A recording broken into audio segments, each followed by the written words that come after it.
تفہیم القرآن سید ابوالعلا مودودی سورہ احقاف آیات 1 تا 14 حصہ اول اعوذ باللہ من الشیطان الرجیم بسم اللہ الرحمن الرحیم حامیم ہے میم تنزیل الکتاب من اللہ العزیز الحکیم اس کتاب کا نزول اللہ زبردست اور دانا کی طرف سے ہے۔ تفسیر تشریح کے لیے ملاحظہ ہو تفہیم القرآن جلد چہارم سورہ زمر حاشیہ 1 اور سورہ جاثیہ حاشیہ 1 اس کے ساتھ سورہ السجدہ حاشیہ نمبر 1 بھی نگاہ میں رہے تو اس تمہید کی روح سمجھنے میں آسانی ہوگی۔ ما خلقنا السماوات والارض وما بینہما الا بالحق واجل مسمى ہم نے زمین اور آسمانوں کو اور ان ساری چیزوں کو جو ان کے درمیان ہیں برحق اور ایک مدت خاص کے تعین کے ساتھ پیدا کیا ہے۔ تفسیر تشریح کے لیے ملاحظہ ہو تفہیم القرآن جلد اول سورہ انعام حاشیہ 46 جلد دوم سورہ یونس حاشیہ 11 سورہ ابراہیم حاشیہ 23 سورہ حجر حاشیہ 47 سورہ النحل حاشیہ 6 جلد سوم سورہ انبیاء حواشی 15 تا 17 سورہ المؤمنون حاشیہ 102 سورہ عنکبوت حواشی 75 تا 76 جلد چہارم سورہ لقمان حاشیہ 51 سورہ الدخان حاشیہ 34 سورہ الجاثیہ حاشیہ 28 والذین کفروا عما انذروا معرضون مگر یہ کافر لوگ اس حقیقت سے منہ موڑے ہوئے ہیں جس سے ان کو خبردار کیا گیا ہے۔ تفسیر یعنی واقعی حقیقت تو یہ ہے کہ یہ نظام کائنات ایک بے مقصد کھلونا نہیں بلکہ ایک بامقصد حکیمانہ نظام ہے جس میں لازماً نیک و بد اور ظالم و مظلوم کا فیصلہ انصاف کے ساتھ ہونا ہے، اور کائنات کا موجودہ نظام دائمی اور ابدی نہیں بلکہ اس کی ایک خاص عمر مقرر ہے جس کے خاتمے پر اسے لازماً درہم برہم ہو جانا ہے، اور خدا کی عدالت کے لیے بھی ایک وقت طے شدہ ہے جس کے آنے پر وہ ضرور قائم ہونی ہے۔ لیکن جب لوگوں نے خدا کے رسول اور اس کی کتاب کو ماننے سے انکار کر دیا ہے وہ ان حقائق سے منہ موڑے ہوئے ہیں۔ انہیں اس بات کی فکر نہیں ہے کہ ایک وقت ایسا آنے والا ہے جب انہیں اپنے اعمال کی جواب دہی کرنی ہوگی۔ وہ سمجھتے ہیں کہ ان حقیقتوں سے خبردار کر کے خدا کے رسول نے ان کے ساتھ کوئی برائی کی ہے، حالانکہ یہ ان کے ساتھ بہت بڑی بھلائی ہے کہ اس نے محاسبے اور باز پرس کا وقت آنے سے پہلے ان کو نہ صرف یہ بتا دیا کہ وہ وقت آنے والا ہے بلکہ یہ بھی ساتھ ساتھ بتا دیا کہ اس وقت ان سے کن امور کی باز پرس ہوگی تاکہ وہ اس کے لیے تیاری کر سکیں۔ آگے کی تقریر سمجھنے کے لیے یہ بات نگاہ میں رہنی چاہیے کہ انسان کی سب سے بڑی بنیادی غلطی وہ ہے جو خدا کے متعلق اپنے عقیدے کے تعین میں وہ کرتا ہے۔ اس معاملے میں سہل انگاری سے کام لے کر کسی گہرے اور سنجیدہ فکر و تحقیق کے بغیر ایک سرسری یا سنا یا عقیدہ بنا لینا ایسی عظیم حماقت ہے جو دنیا کی زندگی میں انسان کے پورے رویے کو اور ابدالآباد تک کے لیے اس کے انجام کو خراب کر کے رکھ دیتی ہے۔ لیکن جس وجہ سے آدمی اس خطرناک سہل انگاری میں مبتلا ہو جاتا ہے وہ یہ ہے کہ وہ اپنے آپ کو غیر ذمہ دار اور غیر جواب دہ سمجھ لیتا ہے۔ وہ اس غلط فہمی میں پڑ جاتا ہے کہ خدا کے بارے میں جو عقیدہ بھی میں اختیار کر لوں اس سے کچھ فرق نہیں پڑتا، کیونکہ یا تو مرنے کے بعد سرے سے کوئی زندگی نہیں ہے جس میں مجھے کسی باز پرس سے سابقہ پیش آئے گا، یا اگر کوئی ایسی زندگی ہو اور وہاں باز پرس بھی ہو تو جن ہستیوں کا دامن میں نے تھام رکھا ہے وہ مجھے انجام بد سے بچا لیں گی۔ یہی احساس ذمہ داری کا فقدان آدمی کو مذہبی عقیدے کے انتخاب میں غیر سنجیدہ بنا دیتا ہے، اور اسی بنا پر وہ بڑی بے فکری کے ساتھ دہریت سے لے کر شرک کی انتہائی نامعقول صورتوں تک طرح طرح کے لغو عقیدے خود گھٹتا ہے۔ کل، اے نبی صلی اللہ علیہ وآلہ وسلم، ان سے کہو، ارأیتم ما تدعون من دون اللہ، کبھی تم نے آنکھیں کھول کر دیکھا بھی ہے کہ وہ ہستیاں ہیں کیا جنہیں تم خدا کو چھوڑ کر پکارتے ہو؟ ارونی ماذا خلقوا من الارض، ذرا مجھے دکھاؤ تو صحیح کہ زمین میں انہوں نے کیا پیدا کیا۔ ام لہم شرک فی السماوات، یا آسمانوں کی تخلیق و تدبیر میں ان کا کیا حصہ ہے۔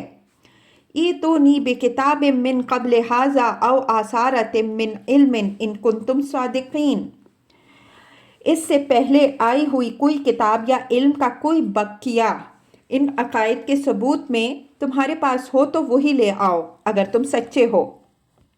تفسیر: چونکہ مخاطب ایک مشرک قوم کے لوگ ہیں، اس لیے ان کو بتایا جا رہا ہے کہ احساس ذمہ داری کے فقدان کی وجہ سے وہ کس طرح بے سوچے سمجھے ایک نہایت غیر معقول عقیدے سے چمٹے ہوئے ہیں۔ وہ اللہ تعالیٰ کو خالق کائنات ماننے کے ساتھ بہت سی دوسری ہستیوں کو معبود بنائے ہوئے تھے، ان سے دعائیں مانگتے تھے، ان کو اپنا حاجت روا اور مشکل کشا سمجھتے تھے، ان کے آگے ماتھے رگڑتے اور نذر و نیاز پیش کرتے تھے، اور یہ خیال کرتے تھے کہ ہماری قسمتیں بنانے اور بگاڑنے کے اختیارات انہیں حاصل ہیں۔ انہی ہستیوں کے متعلق ان سے پوچھا جا رہا ہے کہ انہیں آخر کس بنیاد پر تم نے اپنا معبود بنا رکھا ہے۔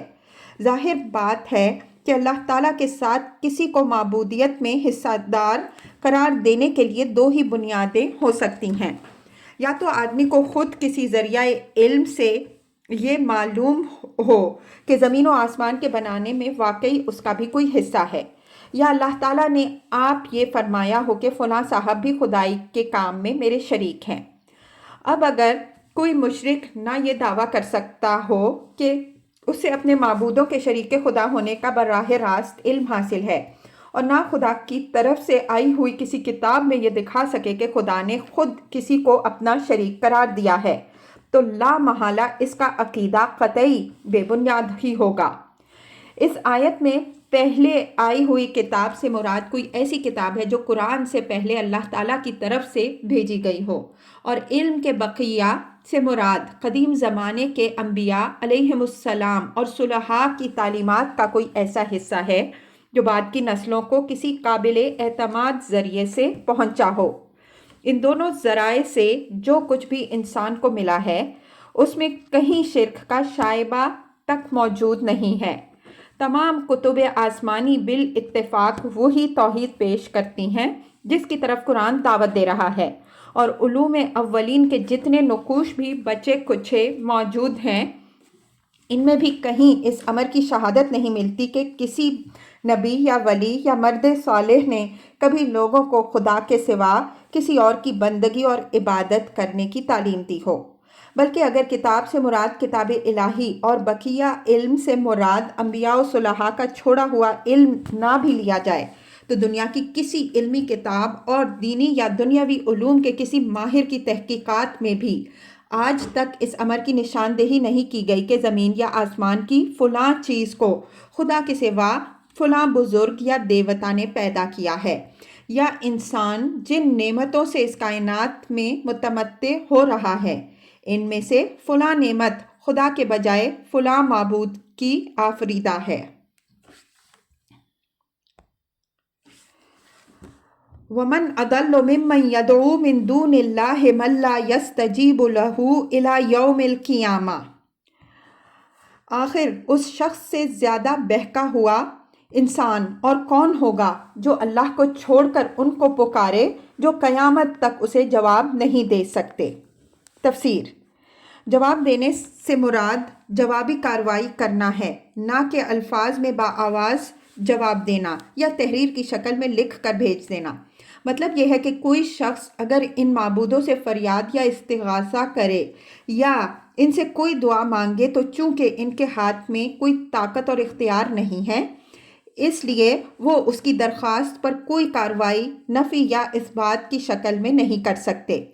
مزید تشریح کے لیے ملاحظہ ہو جلد 4 سورہ الزمر حاشیہ 33۔ قیامت تک جواب نہ دے سکنے کا مطلب یہ ہے کہ جب تک یہ دنیا باقی ہے اس وقت تک تو معاملہ صرف اس